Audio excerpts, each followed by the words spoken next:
2021 को अधिसूचना जारी हुई, इसकी वे काफ़ी इसमें लगी है। हाँ, अधिसूचना जारी हुई हमारे यूपी में, और उसके बाद में अधिसूचना जारी हुआ, सक्षम अधिकारी का नियुक्त किया गया।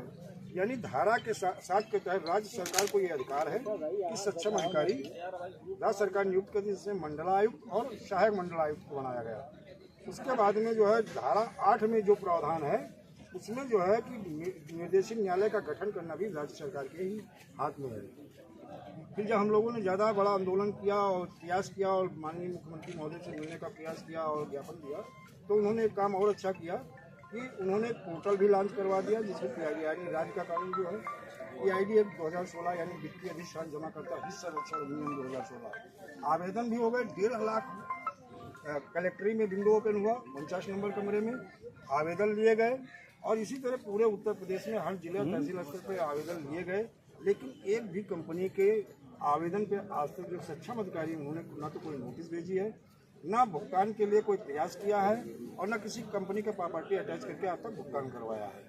और सबसे बड़ी बात यह है कि बड़ी विडम्बना है कि राज्य सरकार से जब मैंने जानकारी ली, विशेष सचिव वो भी कागज लगा हुआ, विशेष सचिव मुख्यमंत्री जी का वो भी लगा, उन्होंने कहा नियमावली बना करके हम एक PIL हाईकोर्ट में लगा दिए थे, जिसके वजह से चीफ सेक्रेटरी दुर्गा शंकर मिश्रा जी उस समय थे हाईकोर्ट में, उन्होंने जवाब दिया कि हमने नियमावली बनाकर केंद्र सरकार को भेज दिए। फिर उसके बाद में हमें लगा कि एक लंबा समय हो गया है, तब मैंने वित्त मंत्रालय भारत सरकार से यानी सीतारमन जी से जब जवाब मांगा, वो भी RTI की कापी लगी हुई है। उन्होंने कहा कि राज्य सरकार से बात कर ली गई है, राज्य सरकार से बात करने के बाद में मसौदा बनाकर राज्य सरकार को भेज दिया गया है, और केंद्रीय कानून वर्ष अब जो है टोटल राज्य सरकार के अधीन है, और इन्हीं को भुगतान इन कंपनियों को कराना है। तो वर्ष में जो प्रावधान है सर, वो 180 कार्य दिवस में हर चिटफंड कंपनी और क्रेडिट कोऑपरेटिव से, इसमें पहला है कि पहले जो विवेचना होगी, नोडल अधिकारी पुलिस अधीक्षक अपराध को बनाया गया है। जो विवेचना होगी, विवेचना के बाद में 90 दिन में उनको रिपोर्ट लगानी होगी, और 180 कार्य दिवस में हर पीड़ित जमाकर्ता का भुगतान राज्य की सरकार और उनके सक्षम अधिकारी के माध्यम से होगा। यही हम लोगों की पीड़ा थी, शांतिपूर्वक ढंग से, और आप लोगों को दिशा निर्देश, हाँ, बाकी सारी चीज़ें से RTI से लेके शासन का कागज सूचना सारी लगी हुई है। सर आप तक इस बटसेट की सूचना है या नहीं है कानून? नहीं, अभी सर को कैसे होगी, सक्षम अधिकारियों को है। अभी तो साल पुलिस कमिश्नर साहब से मुलाकात हुई थी।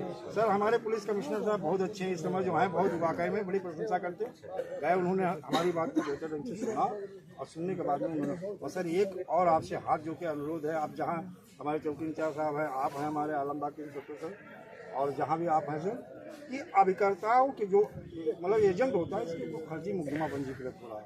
तो क्योंकि वो, हाँ सर, उसका एक कारण है कि कहीं ना कहीं भारत सरकार द्वारा रजिस्टर्ड कंपनी थी, राज्य सरकार द्वारा रजिस्टर्ड कंपनी, कृषि मंत्रालय भारत सरकार द्वारा रजिस्टर्ड थी, और ये अपना एजेंट कोई और नहीं है सर, ये अपना पहला पैसा इनमें निवेश किया।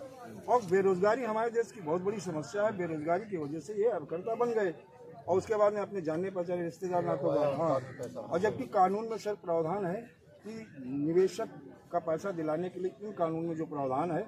और सर मैं आप लोगों से यही करना चाहता हूँ, किसी भी एजेंट को अनावश्यक परेशान करना और उनके खिलाफ सब फर्जी मुकदमा न बने। और SP जौनपुर ने आदेश कर दिया है समस्त थाना को, क्षेत्राधिकारियों को, कि किसी भी अभिकर्ता की वो मुकदमा पंजीकृत न किया जाए। सर आप लोगों से हाथ जोड़ के निवेदन है, बगैर जांच वाच के मुकदमे इन्हें होता है सर, ऐसा हो रहा है जैसा नहीं होता। अब नहीं होगा सर, अब अपनी बात को हम जो रखे हैं, देखो हमारे सबसे बड़ी बात का सर से बात हुई, चौकी इंचार्ज साहब के परसों भी बात हुई थी, अच्छे हैं।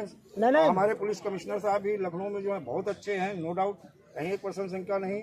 और नोडल अधिकारी जो वहाँ बैठते हैं, उन्होंने कहा था कि अगर कहीं दिक्कत होती है तो आप हमारी बात करा देंगे।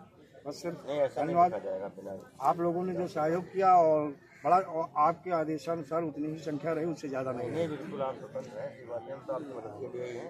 बिल्कुल सर। उधर इसमें क्या है, आपके रिलेटिव को पैसा लगा हुआ है, ऐसा नहीं है कि सब लोगों का लगा हुआ है, सब हम यही चाहते हैं कि भाई सबका निराकरण हो। दूसरे रिश्तेदार के पैसा लगे। बस सबका पेमेंट लगा हुआ कोई ना कोई रूप से जुड़ा हुआ है। जी, तो पैसा सबका गया है। सब इससे पीड़ित है। और सर हम लोग थोड़ा घंटा खड़ा हो ऐसे शांतिपूर्वक बात रख के जानकारी दे करके और फिर बाकी हमने कहा सर एक आदमी भी अगर नहीं आता तो ये बिल्कुल शांतिपूर्वक, क्योंकि पहले इंस्पेक्टर साहब जानते थे, वो पहले एक दो बार आए देखा और जैसे अच्छा तुम्हारा है, हाँ जी सर, अरे यार चलो रमेश जी का है कोई बात नहीं, वो वहीं बैठ जाते थे सर। हाँ, क्योंकि हम लोग शांतिपूर्वक और सत्याग्रह है और राष्ट्रपिता महात्मा गांधी के हुई मार्ग पे हम शांतिपूर्वक यही करेंगे। नहीं पर सर आखिरी में उग्र आंदोलन जरूर होगा। नहीं नहीं नहीं नहीं होगा, हमारी सरकार की नौबत नहीं आएगी, वो नौबत ही नहीं आने देते। देखो हमारी सरकार नौबत ना है वही अच्छा है ना। शांति से काम हो जाएगा, सब शांति से होगा। चलो बोलना जो शांति से होगा किसी चीज से नहीं होगा। बोलना